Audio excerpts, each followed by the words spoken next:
Hello, everyone. I thought I would review Dracula, the novel by Bram Stoker. Now, it's actually very sad that it's taken me this long to get around to reading Dracula in its entirety. I've read parts of Dracula in the past. In fact, I've made several attempts to read Dracula over the years, and quite often I would get to the part, I would read through the part with Jonathan Harker and Dracula at the castle, but when they would go to London and would switch to Lucy and Mina, very quite often I would stop there because the transition was a little jarring. And also, I've seen many Dracula adaptations, film adaptations, and most of them aren't very faithful to the book. But I've seen enough of them that I can kind of piece together what happens throughout the book. So because of that, I didn't really feel a lot of eagerness to read the book because I basically knew what was going to happen.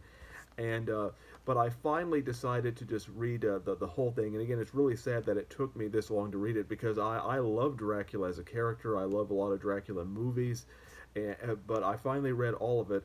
And the book really blew me away. I mean, I actually didn't want it to end, despite the fact that I basically knew what was going to happen because of how it was written. Because it's written in an epistle form where you have various letters and journals from different people and diaries, and that gives it an aura of suspense about it, a sense of urgency that I really appreciated. I mean, Stoker was very clever with his writing in that way, and stylistically, of course, I love the fact that it is a gothic tale, that it has a lot of a gothic atmosphere. Probably my favorite passage in terms of description is when the brides attack Jonathan Harker early on in the book, and of course one of the bride's eyes that they're described as being like pale sapphires, and it's descriptions like that really get me, that are very potent and that have a lot of descriptive and poetic power, and Stoker was very good at that. But also, I love what the book has that many of the film adaptations don't. For example, what I was towards the end of the book, the vampire hunters are pursuing Dracula. They're trying to find his resting place. He has several different earth boxes scattered throughout London, and then they have to sterilize them all by putting crosses in them, and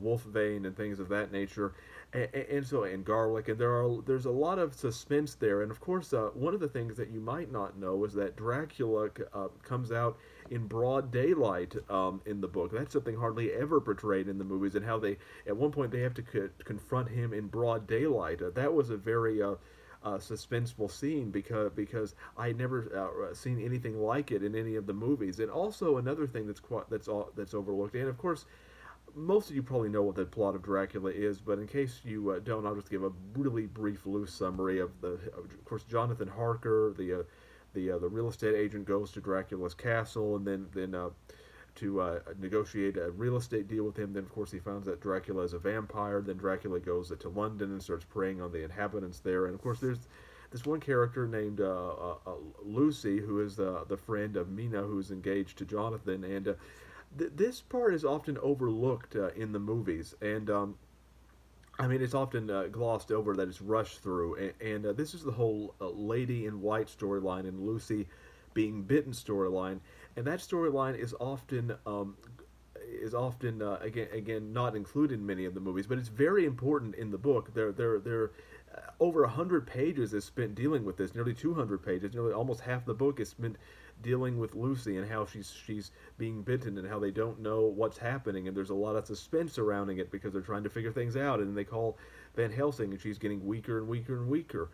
And of course, this is a spoiler review. And then eventually she dies, and then there's this lady in white who's attacking children. They have to deal with that. So it has a lot of gothic and atmospheric suspense in that regard. And again, you have Lucy, who's is portrayed at the beginning as being a little coquettish, but at the same time she is a pure soul, and the book is about how her purity is destroyed, and it's very dramatic and powerful, and that is often left out of many film adaptations. In fact, I am shocked, really shocked, that there has never been a completely faithful adaptation of Dracula, the book, in film, even though Dracula has appeared in more films than just about anyone as a character, but that there's never been a completely faithful adaptation.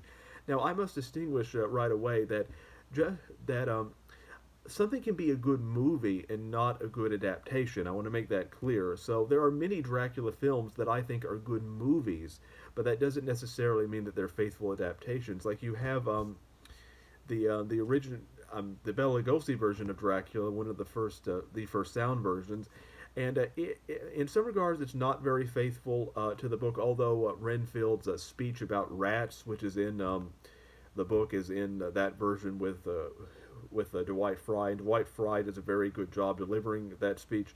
And also, you have Bela Lugosi, who looked basically like the character in the book, except for the fact that in the book, at the beginning, Dracula's portrayed as being somewhat old and he has a mustache, and then later he's younger but he still has the mustache. But Lugosi essentially captured the essence of the character, even though in the book he looked a little different. But in terms of performance, he was spot on. And of course, if I were to adapt, Dracula into a movie, if it were up to me to do it, I would want to do it faithfully to the book. And in terms of casting, I would want to cast someone as Dracula who isn't a well-known star that people would recognize. I would want to cast maybe some unknown Eastern European actor, and as Renfield, for example. And I know some people might think this is a terrible idea. Is that I've seen the movie Dracula Dead and Loving It, which was a comedy, but the actor who played Renfield in that was so good that I honestly think he would make a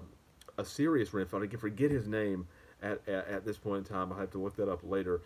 But I think he would make a good, and especially since Renfield is often portrayed as someone in their 30s, like Dwight Frye was in his 30s, whereas in the book he's described as being close to 60, so that actor would be age appropriate as well. But of course, I'm sure, and I'm also surprised that of net because of Netflix and how many TV series that they have, and streaming services, that they haven't tried to adapt Dracula into some kind of mini series or something like that and do a faithful adaptation, because Dracula is a popular enough name that it would be worth the risk.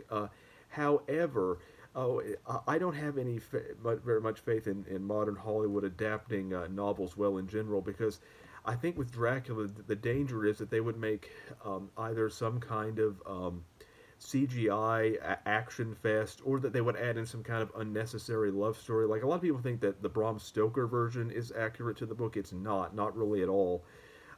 It is that there's this whole reincarnation love story that isn't in the book.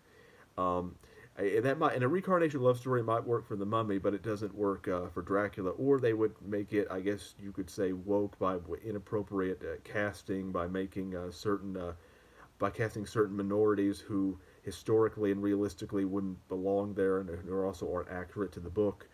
And so I think they would probably make it either woke, or make it too action oriented, or would add some unnecessary love storyline, which is why I don't have a lot of faith for Hollywood adapting the book properly. But in fact, I would love to it if someone gave the opportunity to me to adapt. I would love to do it, because it is one of my favorite books, and also I don't think a good version of it has been done. If I took any creative liberties, it would only be in perhaps fleshing out some of the relationships by adding a few new dialogue scenes, but the story would essentially remain the same. So anyway, that is my review of Dracula.